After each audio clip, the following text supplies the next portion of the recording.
Trophic cascades, very interesting topic. So in Yellowstone National Park, they reintroduced wolves, and it had a big cascade down the ecosystem.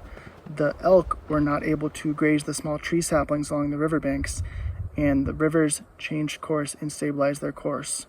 This similar thing can happen in Ireland. It's just waiting to happen. It's a prime place. Killarney National Park, that's where I think would be a great place. Oliver Cromwell, during his conquest of Ireland, was hunting wolves like a madman in the 1600s. He wiped out most of the wolves. It wasn't until the 1700s the last wolf was shot, and Ireland's been free of wolves for over 200 years. Mactire, that's the Irish name for wolf, the son of the land, and they can reintroduce wolves into Ireland just like they have reintroduced the golden eagle from Scotland into Glenveigh National Park in Donegal. So in Glenveigh National Park, there's an abundance of grazers in the form of red-tailed deer, feral goats, and other grazers that are keeping the grass and the whole ecosystem out of balance, because with the grass the way it is, overgrazed, there's not enough rabbits and other prey species for the golden eagles to prey on, and the golden eagles are not thriving. Like, it's a mixed success. It's kind of to be determined how they're going to do in Ireland. Ideally, they'll be able to spread throughout the whole island.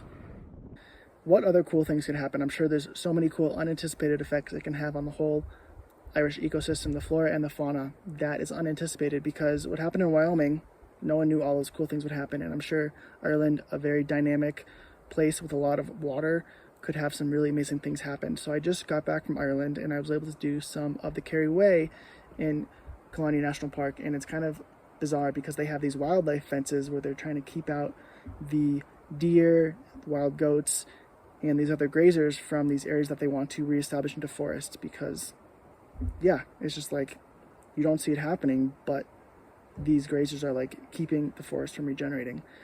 Also, I was able to go to Wild Ireland and see the 3 wolves that are in captivity in Donegal, and that was pretty cool. Pretty cool to see the wolves having made their return to Ireland. Yeah. And then you have larger and larger populations. I was looking at a graph the other day where they showed reintroduction of wolves to Yellowstone, the amount of elk that existed, and now the amount of wolves versus the amount of elk. And it's pretty shocking. Mm-hmm. It's a giant drop. Mm-hmm. And they're so good at hunting.